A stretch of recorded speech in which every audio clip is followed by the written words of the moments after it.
जिले में नौकरी से निकाले गए रोडवेज के कर्मचारियों ने राज्य सरकार के खिलाफ प्रदर्शन किया। एक दिन पहले ही तेलंगाना सरकार ने वेतन बढ़ाने की मांग पर हड़ताल कर रहे 50,000 रोडवेज कर्मचारियों को नौकरी से निकाल दिया था, जिसके विरोध में नौकरी से निकाले गए कुछ रोडवेज कर्मचारियों ने मेयर की गाड़ी को घेर लिया। कुछ प्रदर्शनकारी गाड़ी के आगे बैठ गए और सीएम के खिलाफ नारे लगाने लगे। प्रदर्शनकारियों को वहां से हटाने में पुलिस के पसीने छूट गए। सड़क पर यह हंगामा काफी देर तक चलता रहा। वहीं 50,000 रोडवेज कर्मचारियों को नौकरी से निकाले जाने के बाद आम लोगों को बसों में सफर करने के लिए लंबा इंतजार करना पड़ा। बहुत प्रॉब्लम फेस कर रहे हैं। एक 3 घंटे से हम लोग वेट कर रहे हैं। फोर्सफुली पुलिस वाला को लाके थोड़ा बस चला रहा है, लेकिन वो सक्सेसफुल नहीं हो रहा। तेलंगाना सरकार ने हड़ताली कर्मचारियों को काम पर लौटने की चेतावनी भी दी थी, लेकिन आदेश न मानने पर उन्हें नौकरी से निकाल दिया गया। कॉर्पोरेशन ने ये भी कहा है कि ये जो डिसीजन सीएम ने लिया है कि 50,000 आरटीसी एम्प्लॉयज को फायर कर दिया जाए, उसके लिए वो लोग कोर्ट को डेफिनेटली मूव करेंगे। बताया जा रहा है कि बर्खास्त कर्मचारियों की जगह नए लोगों की भर्ती का काम 15 दिन में पूरा कर लिया जाएगा। पाकिस्तान के कब्जे वाले कश्मीर में 72 साल में पहली बार किसी हिंदू ने पूजा की। भारतीय हिंदुओं ने पाकिस्तान के कब्जे वाले कश्मीर में शारदा पीठ के पास ये पूजा की। इस पूजा में शारदा समिति और आसपास रहने वाले लोगों ने भी मदद की। हांगकांग के रहने वाले पीटी वेंकटरमन और उनकी पत्नी सुजाता पूजा का सारा सामान लेकर पहले मुजफ्फराबाद पहुंचे, जहां से उन्होंने शारदा पीठ पहुंचकर पूजा की।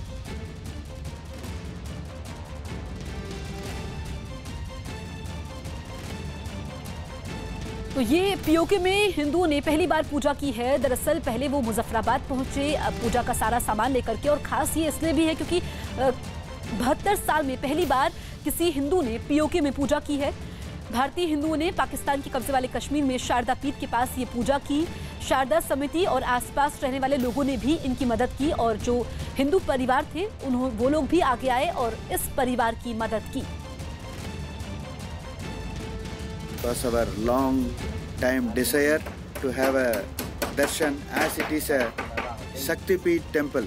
They were kind enough to grant us permission to perform puja in the bank of river Kishanganga or Neelam.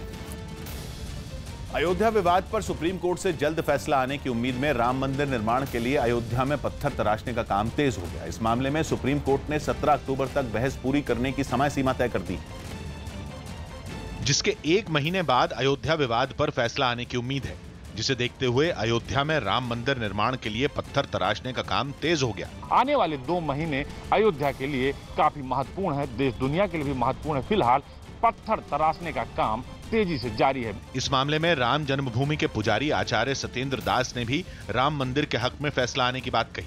हर व्यक्तियों को अपने पक्ष के अनुसार अपना आशा होती है, और यही रहता है कि जो कुछ निर्णय होगा वो हमारे पक्ष में होगा। वहीं राम मंदिर के लिए आमरण अनशन पर बैठे तपस्वी छावनी के महंत परमहंस दास ने सुप्रीम कोर्ट से अयोध्या मामले में इंसाफ मिलने का भरोसा जताया। इस बार जो है हम लोगों को लग रहा है कि ये लंबे काल से जो विवाद चला रहा था वो विवाद खत्म हो जाएगा। यही नहीं, अयोध्या के लोगों ने भी राम मंदिर के पक्ष में फैसला आने की उम्मीद जताई। तो अब की जो दीपावली होगी वास्तव में वो अयोध्या के वासियों की वास्तविक दीपावली होगी। महाराष्ट्र विधानसभा चुनाव में बीजेपी और शिवसेना के बीच एक पेच फंस गया है। वहां की कंकावली सीट से बीजेपी के उम्मीदवार नितेश राणे के खिलाफ शिवसेना ने प्रत्याशी उतार दिया है। बीजेपी ने महाराष्ट्र के पूर्व सीएम नारायण राणे के बेटे नितेश को सिंधुदुर्ग जिले की कंकावली सीट से टिकट दिया है।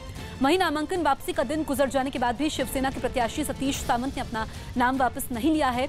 ऐसे में अब इस सीट पर गठबंधन के बैनर तले लड़ रही शिवसेना और बीजेपी आमने सामने होंगी।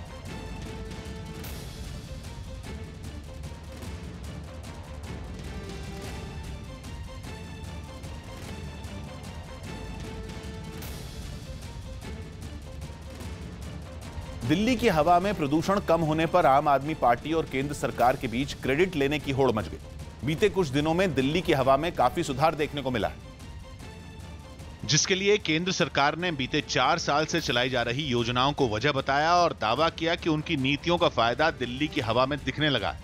उद्योगों से भी प्रदूषण होता है, केवल यातायात से नहीं होता।